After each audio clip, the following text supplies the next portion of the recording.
لوگوں کو بچپن میں سنی ہوئی کچھوے اور خرگوش کی کہانی ضرور یاد ہوتی ہے۔ اس کہانی کے مطابق کچھوے اور خرگوش میں دوڑ کا مقابلہ ہوتا ہے۔ دوڑ کے آغاز میں جب کہ کچھوا بالکل ابتدا ہی میں ہوتا ہے، خرگوش اپنی تیز رفتاری کی بنا پر بہت آگے نکل جاتا ہے، مگر ہدف پر پہنچنے سے قبل خرگوش کو خیال آتا ہے کہ کچھوا تو ابھی بہت زیادہ پیچھے ہے، اس لیے اسے کچھ دیر درخت کے سائے میں لیٹ کر سستا لینا چاہیے۔ لہذا وہ آرام کرنے لیٹتا ہے اور کچھ ہی دیر میں اس کی آنکھ لگ جاتی ہے۔ کچھوا بغیر رکے آہستہ آہستہ چلتا رہتا ہے، یہاں تک کہ وہ سوئے ہوئے خرگوش سے آگے نکل جاتا ہے اور پھر ہدف تک پہنچ جاتا ہے۔ جب خرگوش کی آنکھ کھلتی ہے اور وہ دوڑ کر ہدف تک پہنچتا ہے تو دیکھتا ہے کہ کچھوا وہاں پہلے سے موجود ہے۔ اس طرح خرگوش اپنی تیز رفتاری کے باعث یہ دوڑ ہار جاتا ہے۔ اس کہانی سے بچوں کو یہ سبق سکھایا جاتا ہے کہ خرگوش کی طرح انسان کو کبھی غیر ضروری طور پر خود اعتمادی کا شکار نہیں ہونا چاہیے، نہ کسی کی صلاحیت کو کمتر سمجھ کر عمل سے رکنا چاہیے۔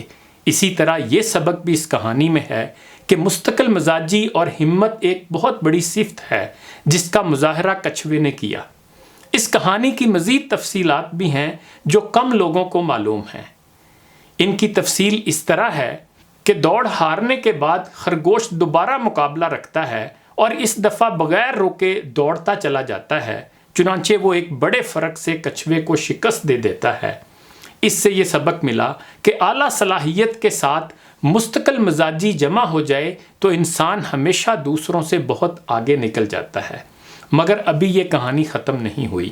کچھوا شکست کے بعد بہت افسردہ ہو جاتا ہے۔ اسے معلوم ہو جاتا ہے کہ دوڑ کے میدان میں وہ کبھی خرگوش سے نہیں جیت سکتا، مگر وہ مایوس ہونے کی بجائے غور و فکر کرتا اور ایک ایسا میدان دریافت کرتا ہے جہاں اس کی فتح یقینی ہوتی ہے۔ اس کے بعد دوبارہ مقابلہ ہوتا ہے۔ ایک دفعہ پھر خرگوش اس عزم کے ساتھ بھاگتا ہے کہ وہ ہدف سے پہلے ہرگز نہیں رکے گا، مگر دوڑتے دوڑتے اچانک اسے معلوم ہوتا ہے کہ اس کے سامنے ایک دریا آ گیا ہے۔ وہ پریشان ہو کر دریا کے کنارے کھڑا ہو جاتا ہے۔ اس کی سمجھ میں نہیں آتا کہ دریا کیسے عبور کیا جائے۔ بہت دیر گزر جاتی ہے اور آخر کار کچھوا آہستہ آہستہ وہاں پہنچتا ہے اور اطمینان کے ساتھ تیر کر دریا پار کر لیتا ہے اور پھر ہدف تک پہنچ جاتا ہے۔ یوں خرگوش کو مستقل مزاجی اور اعلیٰ صلاحیت کے باوجود شکست ہو جاتی ہے۔ سبق یہ نکلا کہ انسان کو کبھی مایوس نہیں ہونا چاہیے، بلکہ غور و فکر کی صلاحیت کو استعمال کر کے اپنی کوئی ایسی خوبی، مخالف کی کوئی ایسی خامی اور حالات و ماحول کا کوئی ایسا مددگار عنصر تلاش کرنا چاہیے جو اسے زندگی کی دوڑ میں آگے بڑھا دے۔ اللہ تعالیٰ نے لازماً ایسی کوئی نہ کوئی چیز رکھی ہوتی ہے، شرط یہ ہے کہ انسان اسے تلاش کر لے۔ تاہم یہ کہانی ابھی ختم نہیں ہوئی۔ ایک روز اس علاقے میں کچھ شکاری آ جاتے ہیں۔ کچھوے اور خرگوش دونوں کی جان کو خطرہ لاحق ہو جاتا ہے۔ خرگوش کے پیچھے شکاری اور آگے پانی ہوتا ہے، جبکہ کچھوے کے لیے پانی تک پہنچنے کا وقت بھی نہیں ہوتا۔ چنانچہ دونوں اپنے اختلافات ختم کر کے ایک دوسرے کی مدد کرنے کا فیصلہ کرتے ہیں۔ خرگوش کچھوے کو اپنے اوپر اٹھا کر دوڑتا ہے، یہاں تک کہ وہ دریا کے کنارے جا پہنچتا ہے۔ یہاں سے کچھوا اسے اپنے اوپر بٹھا کر دریا پار کرا دیتا ہے۔